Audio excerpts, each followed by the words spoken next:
Esto es Hablando de Todo y de Data, el podcast donde verás la verdadera importancia de los datos y su aplicación en nuestra vida. Hola, muy buenas a todos. Esta vez, solo ante el peligro. Hablaré un poquito de medicina, IoT y de cómo el tema que tratamos en el episodio anterior con Juanjo Beunza es tan importante y, por tanto, me gustaría asentar algunos de los conocimientos de los que hablamos. Esta vez solo, sin ayuda de Juanjo, pero espero mantener el nivel al menos. Bueno, no sé si vosotros o tú conoces la película Elysium de Matt Damon, que está ambientada como en el 2154, en un año muy futurista, donde los habitantes de la Tierra o del planeta, y que tienen dinero, por supuesto, viven en una estación espacial. Ahí, en esa estación espacial, hay una cápsula médica que diagnostica todo tipo de enfermedades y las cura sin presencia de ningún tipo de persona. Todo esto, que parece ciencia ficción y que es un poco la imagen que nos proyectan tanto en los medios de comunicación como en las películas, son expectativas que genera en las personas. A veces creemos que, la inteligencia artificial tiene que hacer este tipo de cosas de la película de Elysium, y nada más lejos de la realidad. Realmente no se sabe qué pasará en el futuro y si llegaremos a ese punto, pero actualmente la inteligencia artificial es una herramienta de apoyo a los sanitarios y nunca una sustitución. No va a existir una cápsula médica que permita tanto diagnosticar las enfermedades como curarlas por arte de magia. Eso es un problema muy grave que tenemos en nuestros días. Al final generamos unas expectativas alrededor de la inteligencia artificial y de todo este tipo de herramientas erróneas. Entonces, la gente que no tiene tanto conocimiento puede pensar que la inteligencia artificial se parece a esto que están vendiendo en las películas, pero como digo, nada más lejos de la realidad. Realmente los medios y las películas nos hacen crearnos una imagen muy real de lo que puede y no puede hacer la inteligencia artificial. Entonces, si no has escuchado el episodio anterior en el que hablo con Juanjo Beunza de IoT, medicina e inteligencia artificial, te lo recomiendo porque te va a ayudar a aterrizar esto de lo que voy a hablar ahora mismo. La medicina es uno de los campos que más se está beneficiando y que más se ha beneficiado del uso de la inteligencia artificial. Pero claro, matizando, la inteligencia artificial como herramienta. La inteligencia artificial realmente es un aliado, no un sustituto de los médicos. Y claro, por poner una analogía visual muy fácil de ver, en las películas muchas veces nos hacen creer que un disparo con una 9 milímetros, con una pistola, no atraviesa ningún tipo de superficie. Y la realidad también dista mucho de esto. Si a ti te disparan con una 9 milímetros en un coche, seguramente atraviese el asiento del coche y te mate. ¿Qué pasa? Que en una película eso no queda real porque terminaría todo muy rápido. Muere el protagonista, termina la película y todo el mundo queda insatisfecho con el resultado final. Así que tener claro que muchas veces los medios y las películas sobre todo exageran o distorsionan un poco la realidad sobre algunos temas para hacerlos más atractivos al público general. En este caso, en el podcast, lo que yo quiero es lo contrario, que el público general abrace estos términos, los entienda, los comprenda y se cree unas expectativas realistas para que no haya ningún tipo de problema cuando se vayan a implementar. Los algoritmos de Machine Learning o de inteligencia artificial a veces fallan, otras veces son mejor que las personas, pero realmente estos algoritmos no son buenos o malos, son herramientas, como ya hemos dicho antes, que hay que seleccionar y que hay que aplicar correctamente. Se trata de que potencien el trabajo clínico de los sanitarios, médicos, enfermeros, farmacéuticos. El objetivo es tener una herramienta de ayuda. Y también es importante no separarlo de la realidad. La inteligencia artificial no es la solución a todo. Al final es una parte más de una solución. Vamos a ver un ejemplo que comentamos en la entrevista con Juanjo. Vamos a verlo un poquito más en profundidad. Los diabéticos hace unos años, en medicina, tenían que llevar sus inyecciones en un maletín y cuando tuvieran el pico de insulina necesitaban pincharse ellos mismos. Eso al final es poco práctico, genera fricción y la calidad de vida del paciente se ve afectada.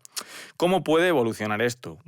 Ahora mismo, a día de hoy, hay paquetes de inteligencia artificial que monitorizan tu concentración de glucosa en sangre y directamente, de manera inteligente, diciendo inteligente entre comillas, porque realmente está calculado en base a un montón de parámetros y de datos que ya están generados, pero bueno, de manera inteligente lo que hace es segregar esa insulina cuando cree que el cuerpo la necesita, y ese cree tiene que ser suficientemente preciso. Como vemos, hemos evolucionado de tener pacientes que necesitaban llevar inyecciones consigo y que si se olvidaban de las inyecciones tendrían un problema muy alto, a llevar un aparatito que inteligentemente, repito, ese inteligentemente lo vamos a poner entre comillas porque es un algoritmo que está enfocado a eso y que tiene muy poco de inteligente, pero bueno, permite segregar esa insulina para mejorar la calidad de vida del paciente, no tener que estar pendiente de las inyecciones y bueno, al fin y al cabo, lo que digo, mejorar su calidad de vida.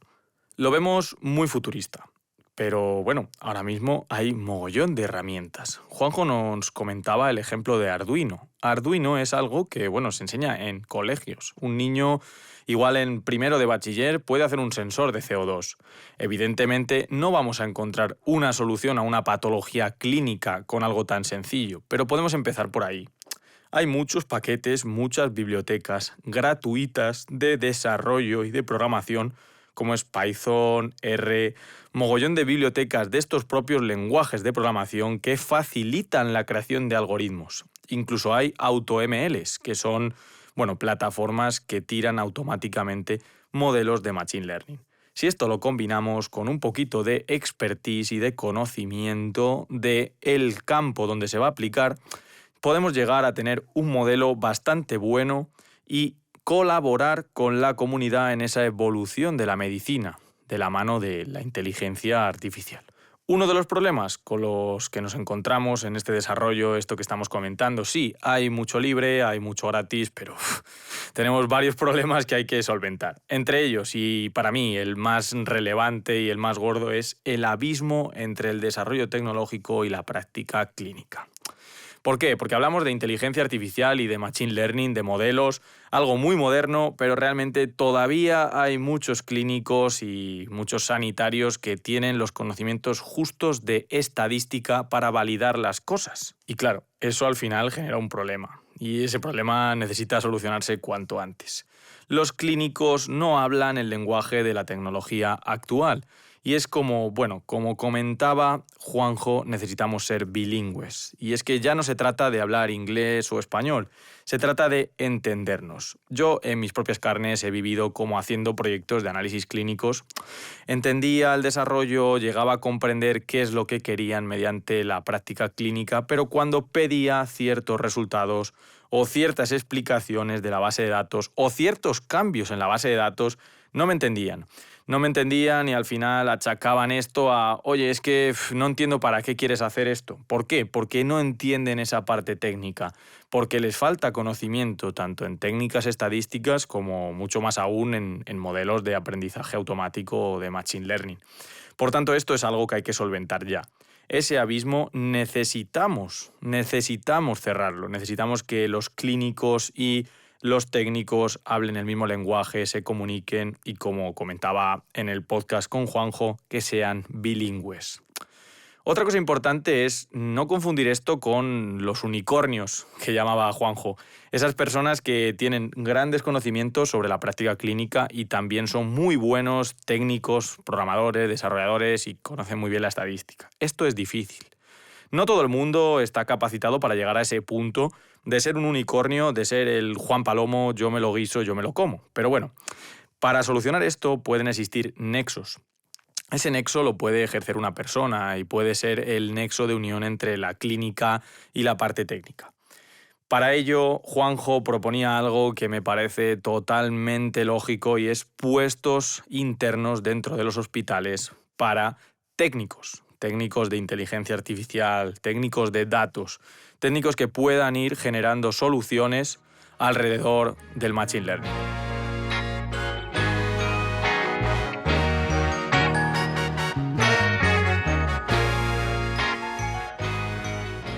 Evidentemente, va a haber una ventaja competitiva de hospitales y de laboratorios de todo tipo de empresas que se dedican a la salud van a tener una ventaja competitiva cuando solucionen este abismo. Este abismo que estábamos comentando, este gap del desarrollo tecnológico y la práctica clínica, cuando un hospital se dé cuenta, solucione esto, va a tener una grandísima ventaja competitiva. ¿Por qué? Porque va a tener a sus clientes con mejor calidad de vida, porque va a reducir costes de muchos de los procesos internos del hospital y que, bueno, al final va a ser necesario y en unos años vamos a ver cómo todos van a tener esta implementación de perfiles internos o soluciones comerciales que van a tener que utilizar. Otro de los problemas es que, bueno, los hospitales se enfrentan a productos muy caros.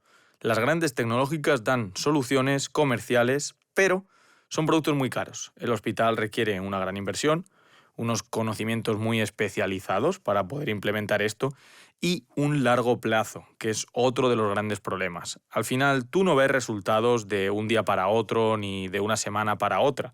Ves resultados en el largo plazo cuando ese modelo lleva tiempo ejecutándose y lo has embebido y lo has integrado en tu sistema suficientemente bien. Por lo tanto, esto genera una fricción al hospital y muchas veces se evita esta implementación de un algoritmo por esto que hemos comentado: inversión, conocimientos especializados y ese largo plazo. ¿Cómo podemos solucionar esto? Estos grandes problemas se solucionan de una manera muy sencilla, pero necesitamos empezar a actuar ya. Necesitamos que los médicos y los especialistas en ciencia de datos o inteligencia artificial vayan de la mano, se entiendan, hablan el mismo idioma. Haya un perfil intermedio o no, necesitan entenderse. Y esto pasa por formar a los médicos. No necesitan ser desarrolladores, no necesitan saber el último modelo que ha sacado Google. No, eso no es necesario. Pero sí que necesitan entender el mismo idioma y necesitan entender qué es lo que está haciendo el técnico. Porque si no lo entienden, la interacción no va a ser clara. Y bueno, esto se ve muy fácil. La estadística es fundamental para ser crítico.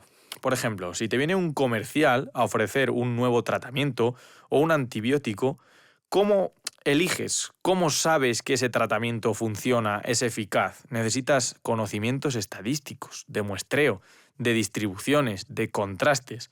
Si no sabes estadística, vas a estar perdido. Y bueno, hace unos años los médicos no tenían ese conocimiento de estadística o no tan generalizado. Ahora ya se ha incluido la materia de estadística en la carrera, pero aún así que creo que es algo que hay que potenciar, porque en general la población cojea mucho de matemáticas y de estadística.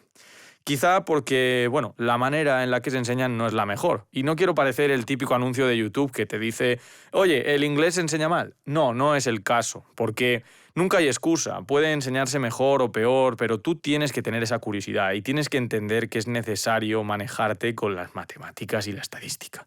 Y mucho más si eres médico. Porque ¿cómo decides qué tratamiento aplicas en algunas situaciones? Necesitarás saber cuál es más eficaz en el caso de esa persona. Y eso pasa por analizar el tratamiento desde un punto de vista estadístico y con esos conocimientos clínicos que has adquirido durante años. Y un ejemplo que, bueno, puede ser un poco controvertido, pero es las vacunas. Actualmente, con la situación del COVID, se está viendo cómo hay mucha controversia sobre si las vacunas son eficaces o no. Los medios dicen una cosa, sale un estudio que ni siquiera está validado y ya te lanzan titulares. Por otro lado, la gente antivacunas atacando a las vacunas.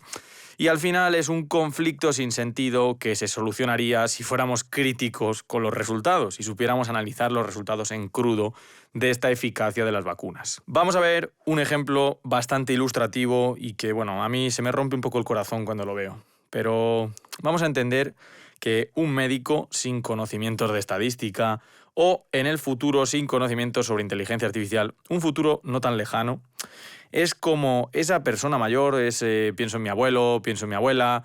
Puedes pensar en un ser querido que tiene cierta edad y va al banco y le dicen que tiene que hacer la gestión desde la aplicación. Ni siquiera tiene un smartphone o no sabe manejar ni siquiera el cajero y muchas veces somos inhumanos y no somos capaces de ayudarle con ese gap tecnológico que ha vivido. Porque realmente no es algo que haya elegido, ha evolucionado demasiado rápido la tecnología como para que se puedan adaptar. Y en lugar de esforzarnos en que su paso o su conversión a la tecnología sea más agradable, sea menos dura, menos fuerte, lo que hacemos es pasar, dejarlo ahí y dejarle un poco desamparado. Sí, es una lástima cómo el perjuicio o el perjuicio que estamos haciendo a esa persona al final es un perjudicado, es ese señor mayor al que le dicen que para sacar dinero tiene que ir al cajero de fuera y que no sabe usar, o en el peor de los casos que tiene que hacer un trámite en una aplicación móvil cuando ni siquiera tiene un smartphone y lo único que hace es llamar y coger llamadas. Ese problema, el perjudicado es un individual. Sin embargo, si esto lo extrapolamos, porque lo podemos extrapolar a un médico que está perdido en la tecnología y perdido en la estadística, el perjudicado no es el médico en sí, sino todos los pacientes que va a tratar, porque no los va a tratar de la mejor manera. Y por muchos conocimientos médicos que tenga, todo evoluciona. También hemos tenido aquí en el podcast, por ejemplo, Even, una diseñadora gráfica brutal, que nos hablaba de, la publicidad antes se estampaba y se hacían cartillas a mano y esas cartillas se llevaban, se dibujaban una a una. ¿Qué pasa? Que la empresa que sigue dibujando las cartulinas una a una está cerrada, porque ahora mismo tienes impresión, tienes el Photoshop que te permite replicar cosas, que hace más rápido tu trabajo. Si no te subes a ese carro, estás perdido y estás perjudicando a más de una persona, porque al final es tu trabajo influye en la salud de tus pacientes. Y un ejemplo muy claro, en la pandemia del COVID y del coronavirus hemos visto problemas para recopilar datos. Hemos visto descompensaciones, hemos visto errores, hemos visto porcentajes mayores del 100%, hemos visto muchísimos errores, ¿vale? ¿Por qué? Porque hemos tenido problemas para recapitular y para recopilar los datos. Esto ha pasado en mogollón de empresas. Yo mismo, siendo consultor, he visto cómo las empresas tenían problemas para hacer reporting. Cuando estaba de consultor de Business Intelligence, me acuerdo que tengo una anécdota muy graciosa y es como, estaba haciendo un cuadro de mandos y a mí no me cuadraba la información que se estaba presentando al CEO de la empresa con la que realmente reflejaba el cuadro de mandos. Se iba como 1 o 2 millones de euros. Es una barbaridad, pero en las cifras que movían era muy poco. Entonces, ¿qué me dijeron? No pasa nada, tú preséntalo y ya está.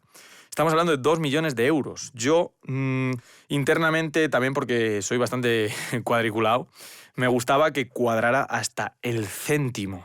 Entonces, a mí eso me daba bastante inseguridad. Esto se ve en las empresas. Evidentemente, también se ve en los hospitales. Hay mucho menos flujo, hay mucho menos inversión, hay mucho menos movimiento de dinero y se acentúa. Además, es un momento de tensión. Bajo presión y con la tensión, la gente busca dar salida a los datos y no se preocupa de ello. Pero ¿qué hemos visto? Que hay un problema claro en la recopilación de datos. Y esto pasa por empezar a solucionarlo. ¿Qué tenemos que hacer? Pues lo que estábamos comentando, esos perfiles internos en un hospital que permitan que los datos estén estructurados, que generar datos de calidad, las bases de datos depuradas, hubiese ayudado tanto al reporte de los casos como a la gestión y al diagnóstico interno de los pacientes. Al final generamos mucha confusión. Cuando viene una solución comercial a un hospital y es mala, no funciona, ¿qué lectura se hace de esto? Al final decimos, es que no funciona esto, la inteligencia artificial es una mierda, no funciona nada. Y simplemente es que el servicio que hemos contratado no se adapta a nuestro caso, no lo hemos sabido validar. Ponemos los balones fuera, decimos que la inteligencia artificial no funciona cuando los responsables somos nosotros de comprar algo que no se adapta. Vamos a poner una analogía clarísima. Si tú tienes una foto y la quieres enmarcar, si tú compras un cuadro que no tiene las dimensiones de esta foto, ¿la culpa es del fabricante del cuadro? Obviamente no. Eres tú el que te tienes que asegurar que las dimensiones son 15 por 15 para tu foto y tienes que comprar un marco que se adapte. Con las herramientas de inteligencia artificial pasa lo mismo. Hay que asegurarse de que se adaptan a nuestro problema. Y esa confusión al final lo que lleva es a la expresión generalizada de esto no funciona y que hace un duro golpe, pega un golpe muy duro a la tecnología y al avance. Vale, para terminar el podcast me gustaría hablar de una aplicación concreta de la inteligencia artificial en medicina que comentó Juanjo y que me parece increíble. Además, española, porque ha sido desarrollada aquí en España, en la zona de Cataluña, por David Blánquez y su equipo de MJN Neuro. Y se llama el cacharrito, aparato, como lo queramos llamar, se llama MJN Seras y lo que hace es predecir el riesgo de tener una crisis epiléptica tónico crónica. Parece una locura, pero la epilepsia y los ataques epilépticos interfieren mucho en la calidad de vida de una persona, y más cuando es crónico y cuando te pasa muy a menudo. ¿Qué han pensado? Pues bueno, a raíz de que uno de los miembros fundadores tiene una hija con este tipo de problemas, buscaron una solución. Y su solución pasó por un cacharrito, un aparato, un auricular, un audífono, lo que queramos decir, que por cierto está impreso en 3D, que es algo que me parece muy llamativo, y funciona básicamente de la siguiente manera. Imprimen el aparato, lo colocas en tu oreja o en tu oído. Tienes una app que monitoriza tus ataques o crisis epilépticas. Y mediante un algoritmo de inteligencia artificial personalizado para el caso concreto de esa persona, predice cuál es el riesgo de tener una crisis epiléptica en los próximos 3-4 minutos, salvando en algunas ocasiones la vida del paciente, porque puedes estar en una ventana jugando al fútbol o practicando alguna actividad que te ponga en riesgo si tienes una crisis epiléptica en ese momento.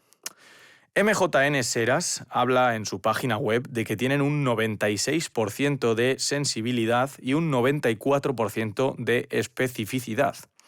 ¿Qué es esto? Son métricas que permiten validar cómo de bueno es el algoritmo de inteligencia artificial de su proyecto. En este caso, podemos guiarnos de ese 96-94, es alto, es bueno, pero hay que analizarlo un poquito más en profundidad. ¿Qué es la sensibilidad? También se conoce como recall. Y esto hace referencia a, de todos los ataques epilépticos que va a sufrir esa persona, cuántos predice de manera correcta que son ataques epilépticos. Es decir, si una persona va a tener a lo largo de un tiempo 100 ataques epilépticos, el 96% los detecta el aparato. Hay 4 que falla y dice que no es un ataque epiléptico cuando sí que lo es. Pero aún así es un porcentaje muy elevado. Por otro lado, tenemos un 94% de especificidad. Vale, ¿esto a qué hace referencia? Bueno, del 100% de los casos que no son un ataque, es decir, de las señales falsas, imagínate, haces 100 predicciones y ninguna de ellas es una crisis epiléptica, en el 94% de los casos realmente no era una crisis epiléptica. Pero bueno, hay 6 casos en los que el modelo ha dicho que sí que era una crisis. Este tipo de error es mucho menos importante, es decir, es mucho mejor que tú le digas al paciente que sí que está teniendo una crisis y que luego realmente no lo sea para que pueda ponerse a salvo, que el contrario. Y como vemos, lo cumplen a la perfección. Tienen un 96% de sensibilidad, que es mucho más grave cuando tú estás diciendo que no tiene una crisis y realmente si la tiene, solo falla en un 4% de los casos. Y sin embargo, dice falsos positivos, es decir, dice que sí que tiene una crisis cuando realmente no la tiene en 6% de los casos. Para mí, métricas muy buenas desde aquí, desde este podcast. Felicitar al equipo de MJN Neuro por este pedazo de aparato, made in Spain además, porque lo han hecho aquí con el talentazo que tenemos en España y que hablábamos con Juanjo en el último podcast de cómo muchas veces tiene que fugarse ese talento porque no hay oportunidades, no hay puestos. Es una pena, pero desde aquí felicitar realmente al equipo de MJN Neuro, a David Blánquez y al equipo, que está echando un ojo a su web y enhorabuena. Creo que es una iniciativa muy poderosa, con un buen porcentaje de éxito. Y desde aquí apoyar a todas las personas que estén desarrollando modelos de inteligencia artificial, aplicaciones con sensores, con IoT, con lo que sea que mejore la calidad de vida de las personas. Muchas gracias por escucharme y nos vemos en próximos episodios. Gracias a ti que nos estás escuchando por el apoyo y a Bunker Studios por la postproducción de este audio. Comparte el podcast si te ha gustado y síguenos en redes sociales.